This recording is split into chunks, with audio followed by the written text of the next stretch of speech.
Olá, pessoal de casa, seja bem-vindo, seja bem-vinda. Vamos começar mais uma aula de Identidade e Protagonismo. Comigo, professora Larissa Abreu. A gente vai falar com você hoje, aluno da primeira série.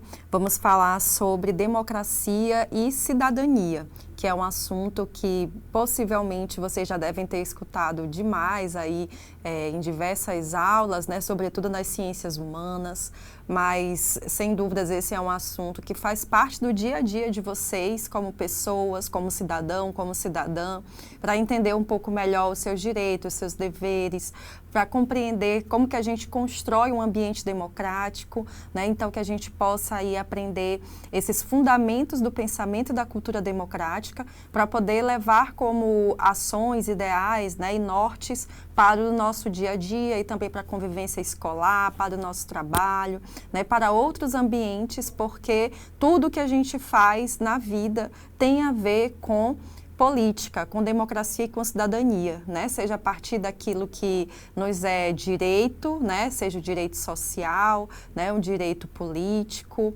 né? Seja daquilo que é também nosso dever enquanto cidadão, enquanto cidadã. Então vamos lá. Primeiro a gente já começa pensando sobre o que é a democracia, né? Possivelmente esse é um assunto que vocês estudam aí em filosofia, né? Na introdução ao pensamento político, já que a democracia é um tipo de regime de governo que tem a sua origem na Grécia Antiga, né? Então a gente costuma estudar tanto em história quanto em filosofia sobre as origens, né, e o desenvolvimento desse regime de governo. Então, a democracia é um regime de governo em que o poder decisório, né, ele está nas mãos dos cidadãos, né, seja de maneira direta ou de maneira indireta.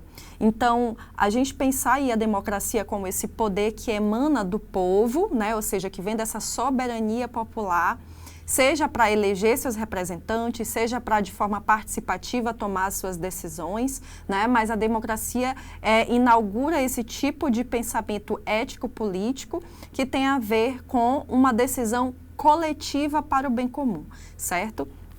Então, a gente olha aqui, olha só, a democracia direta, que a gente chama, esse primeiro modelo de democracia na história ocidental, que é o modelo da Grécia Antiga, que é datado aí do século V a.C., né? Então, lembrem-se disso, que nasce aí na Grécia Antiga, século V a.C., e por que era democracia direta? Essa democracia que surge na Grécia era uma democracia em que a Assembleia dos Cidadãos, né, vão tomar decisões coletivas, né, debatendo em praça pública os interesses da cidade, né, da cidade-estado em que é comum ali daquela população. Claro que na Grécia Antiga, nem todas as pessoas eram consideradas cidadãos e cidadãs, né? Existia ali algumas restrições, na verdade, várias restrições. Então, quem é que era cidadão na Grécia Antiga? Homens, né, do sexo masculino, que tinham nacionalidade grega, né? Ali, se a gente está falando, por exemplo, da cidade-estado de Atenas, né? Então, lá em Atenas, a gente tem ali o conjunto de cidadãos que são os homens maiores de 21 anos, que são nascidos em Atenas e que são filhos de pai e mãe ateniense e que são pessoas que possuem posses de terra, né? Então, percebam que tem aí, né, a exclusão de várias pessoas desse processo de democracia direta, né? Então, quem toma as decisões ali tem características muito específicas, então não se conta com a participação de mulheres, nem de estrangeiros, né, nem de pessoas mais novas, né, e nem de pessoas que não tenham terras. Então aí você já tem um número reduzido e talvez isso, né, facilitasse essa democracia direta, né? Porque eram menos pessoas ali que tinham, você colocava ali numa pirâmide, né? Quem estava ali no topo daquela pirâmide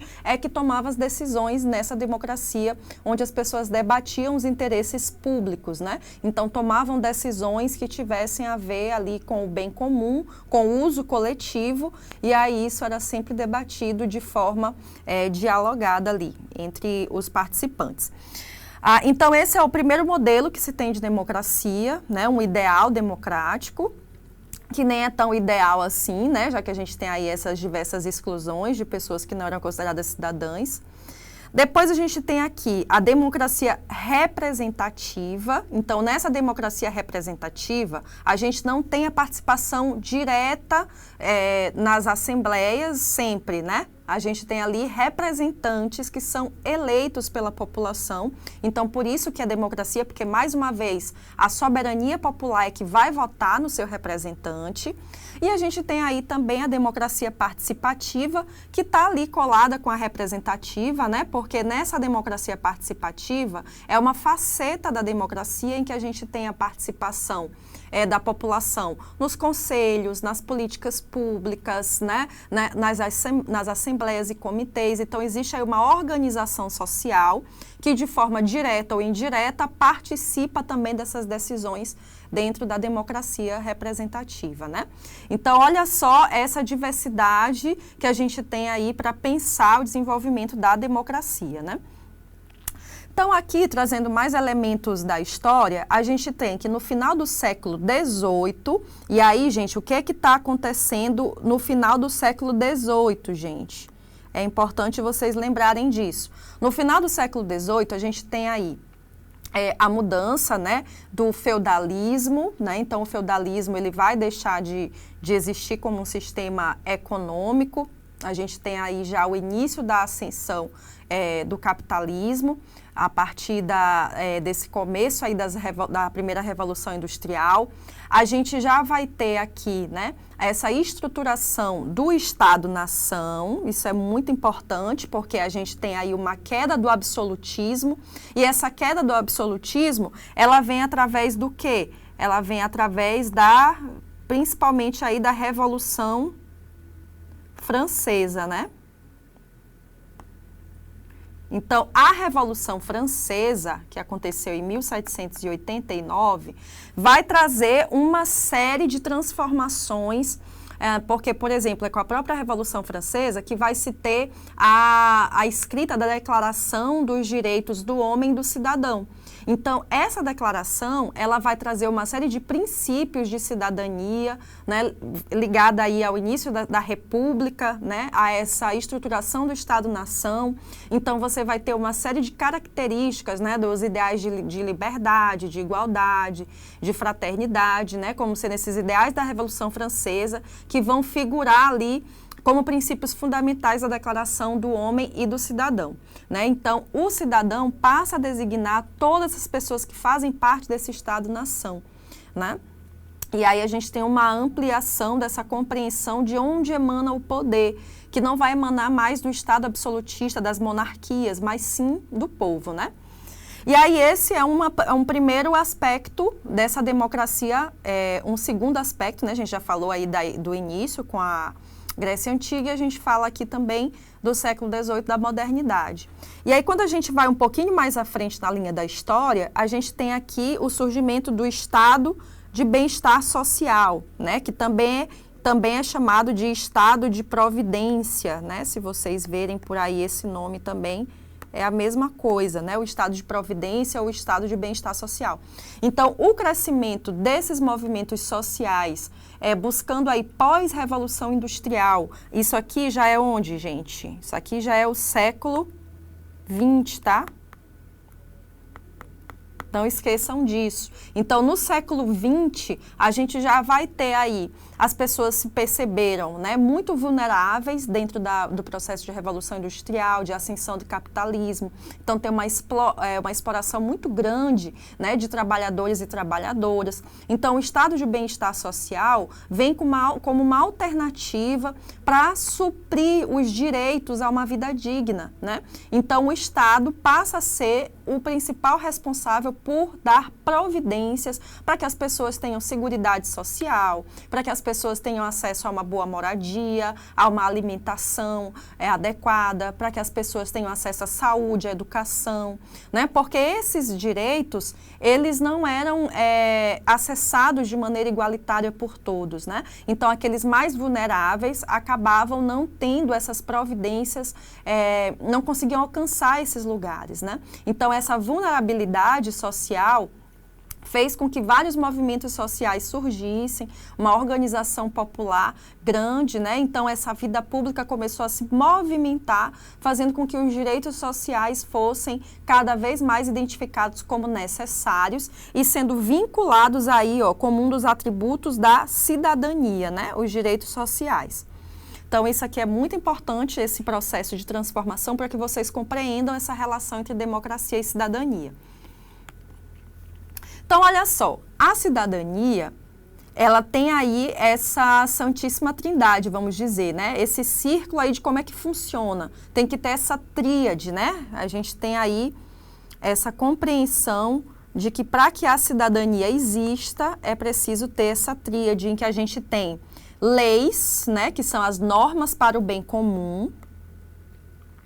A gente tem os cidadãos, que é de onde vem esse poder que emana do povo, e a gente tem o Estado como esse organizador da vontade geral, né? Então, esse ciclo, né, se fecha aí, se retroalimenta para que a cidadania se efetive. Então, se falta uma dessas coisas, a gente não consegue ter a efetivação, o exercício da cidadania, né? Então, as normas que vão reger o bem comum, a gente tem o cidadão que vai estar aqui, né, fazendo com que isso funcione a partir, né, do exercício da cidadania, e a gente vai ter o Estado que vai ser esse que vai administrar, né, de uma forma representativa a vontade geral do Estado-nação, certo? Então, ser cidadão, gente, é ter direitos e também ter os deveres, né? E aí você passa, a partir do momento que você é cidadão, a ser reconhecido como um membro de igualdade, né? Pleno em direitos dentro de uma sociedade. Então, a gente sabe que a cidadania é uma conquista, né? Porque a gente reconhece os cidadãos brasileiros, né? A partir de uma série de critérios, né? De quem é nascido no Brasil. Mas antes, né, nem sempre foi assim. Então, por exemplo, pessoas escravizadas, mesmo nascidas no Brasil, não eram reconhecidas como cidadãos brasileiros, né? Então, isso foi uma conquista também para a população negra ao longo desse processo, né? Assim como povos indígenas também, né, que tiveram essa cidadania brasileira questionada. Então, a gente perceber aí que a cidadania, sobretudo, ela é uma conquista de direitos, né? Então, quando a gente fala de conquista, é nesse sentido mesmo do que foi batalhado para que possa conseguir, né, ter essa reciprocidade em relação a esse território, certo? E aí, quando a gente fala da cidadania, a gente pode pensar também aí em 3 aspectos, né? O primeiro aspecto, o aspecto da cidadania política. Então, a cidadania política é a garantia de direitos à participação política, né? Então, isso aqui tem a ver com o quê? Com o direito ao voto, né? Que é uma conquista também, como, por exemplo, a conquista das mulheres, né? Que só aí já na década de 40 que vai ter direito ao voto. A gente tem, por exemplo, nessa cidadania política, o direito à organização civil, né? É um direito conquistado aí como cidadania política, né? Participação em assembleias, certo? A gente tem aí um segundo tipo de cidadania, ou melhor, uma segunda faceta da cidadania, um segundo aspecto, né? Que é a garantia de direitos relativa à liberdade. A gente sabe que liberdade é um princípio fundamental aí dos direitos humanos e da nossa Constituição de 1988. E essa liberdade, ela vai se referir a quê? A diversas coisas, como, por exemplo, a liberdade de crença, a liberdade de pensamento, né? A liberdade de expressão, direito de ir e vir, a liberdade de ir e vir, né? Então, uma série de liberdades aí são caracterizadas como um aspecto dessa cidadania civil. E a cidadania social, que é um terceiro aspecto, que a gente vai ter aí essa compreensão da garantia de direitos relativos à dignidade da vida humana. Então, aqui são os direitos sociais adquiridos, né? Então, que direitos são esses? A gente tem, por exemplo, direito à educação, né? Direito à saúde, direito à segurança, certo? Então, olha só quantos aspectos a cidadania cobre para oferecer a possibilidade de uma vida digna aos cidadãos que fazem parte de um território, né?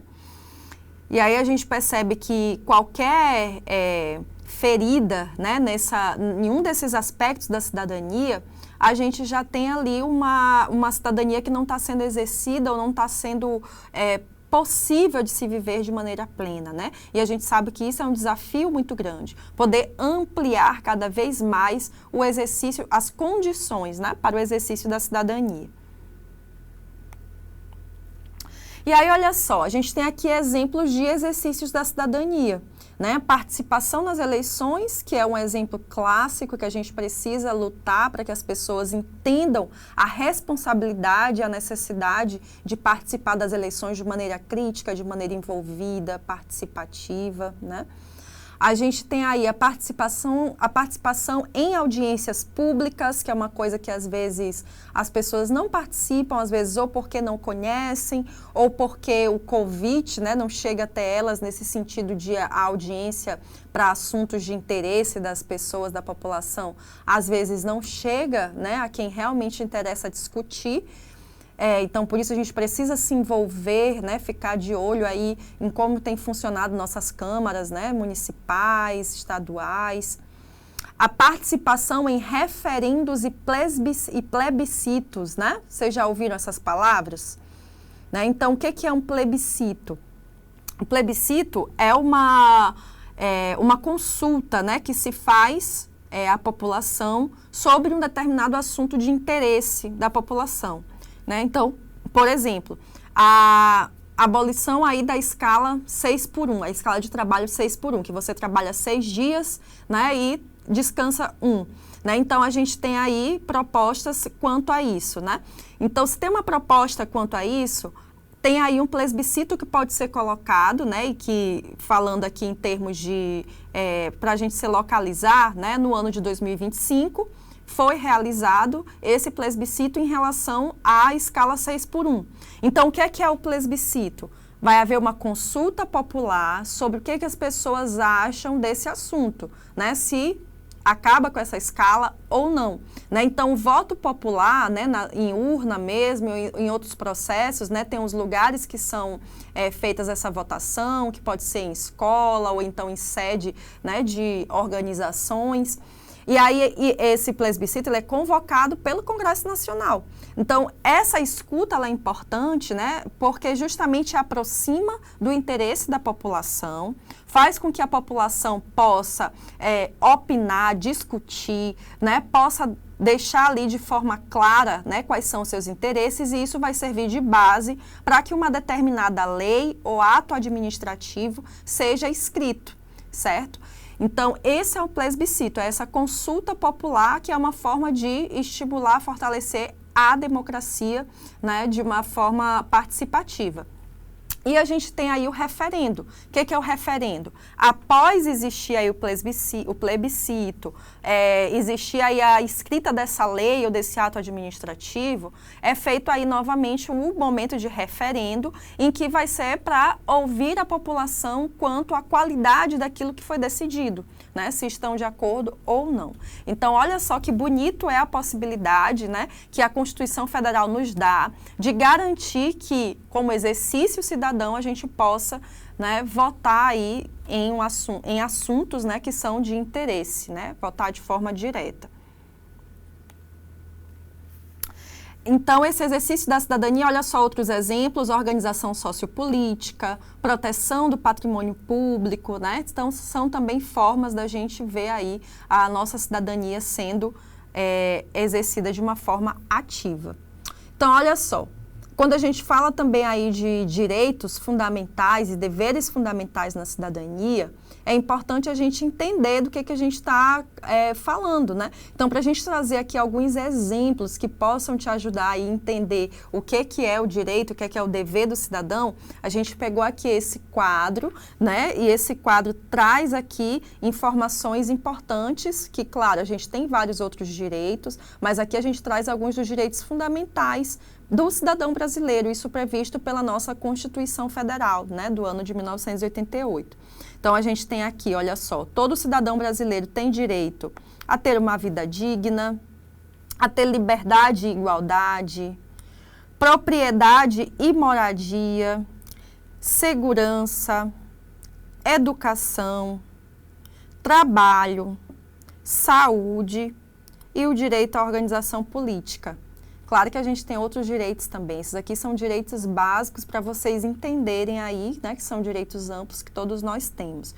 E quando a gente fala de deveres, a gente está falando dentro aqui dessa compreensão também, do cumprimento da nossa legislação vigente, da possibilidade do voto para escolha dos seus representantes, o pagamento de impostos e tributos, certo? O direito, o dever de proteger os patrimônios que são patrimônios da nação para o uso de todos nós, proteção do nosso meio ambiente, que traz autonomia e soberania para o nosso solo, educação de crianças e de adolescentes, que é um dever compartilhado entre Estado, família e sociedade, é sempre importante a gente lembrar isso, respeito os direitos de seus concidadãos, servir ao júri quando convocado, né? E o alistamento militar para os homens a partir de 18 anos, né? Então, a gente percebe aí, lembra daquela tríade que a gente trouxe, né? Leis, Estado e cidadãos, dentro de um ciclo aí de funcionamento para que a cidadania possa ser exercida. Então, é isso. Espero que tenha ficado claro para você aí de casa essa relação entre cidadania e democracia e como que isso, né, reverbera aí no seu dia a dia, nas suas decisões, na sua forma de participação, né, de maneira consciente dentro da política nacional, tá certo? Então, te aguardo para a próxima aula.